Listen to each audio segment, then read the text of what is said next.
In addition to creating the Smashing Pumpkins, Billy Corgan has also gotten caught up in a heap of trouble, a lot of which he started himself. Love, it's who you know.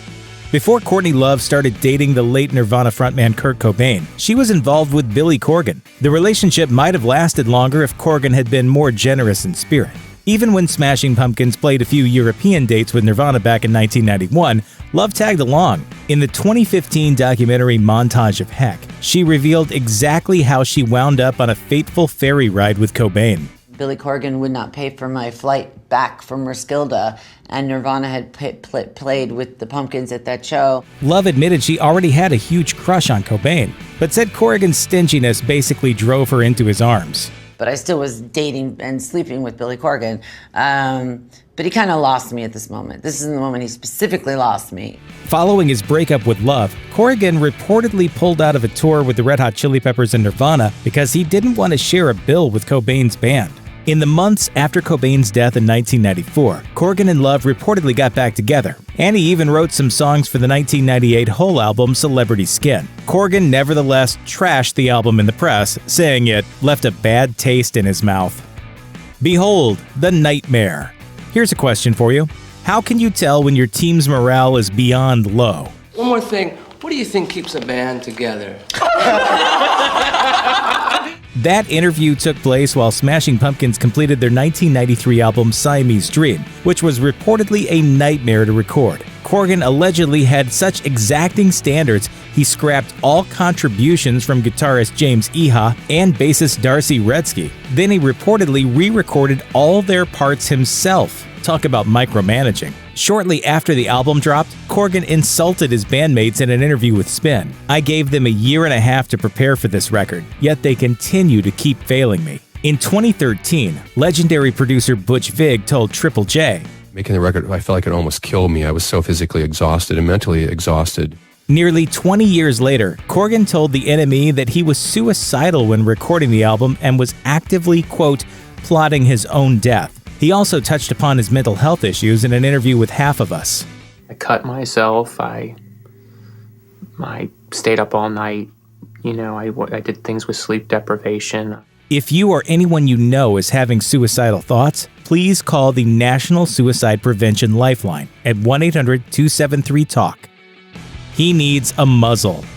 In 2016, Billy Corgan appeared on The Alex Jones Show, a syndicated radio program hosted by Alex Jones, a right-wing conspiracy theorist who was eventually permanently banned from Twitter for abusive behavior. At one point, Jones brought up, quote, social justice warriors and asked Corgan the best way to deal with them. Corgan said, quote, there's two schools of thought.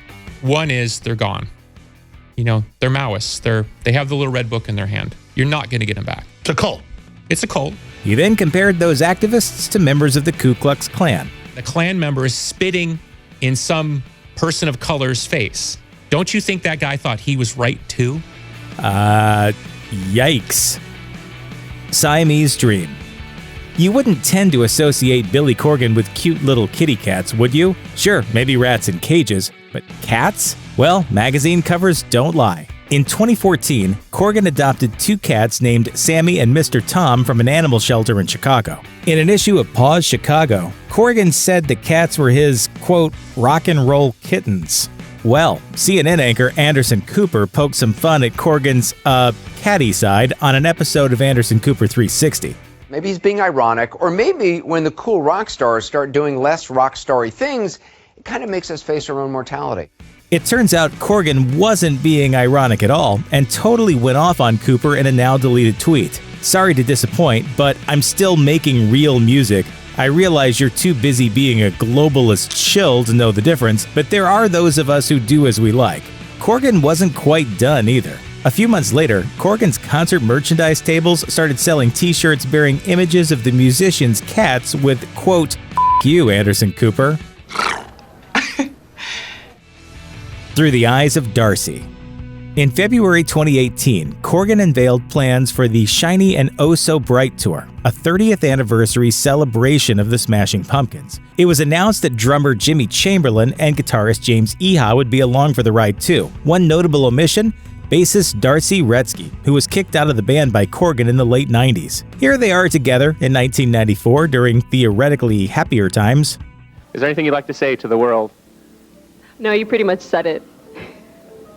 And we'll continue so. In 2005, Corgan claimed he fired Retzky because of his distrust of her in the studio, coupled with her apparent slow descent into insanity and/or drugs. Take your pick. But years later, for a moment, it seemed Retzky might really be a pumpkin again. In 2016, Corgan made a Facebook Live video to let fans know he was back in touch with her.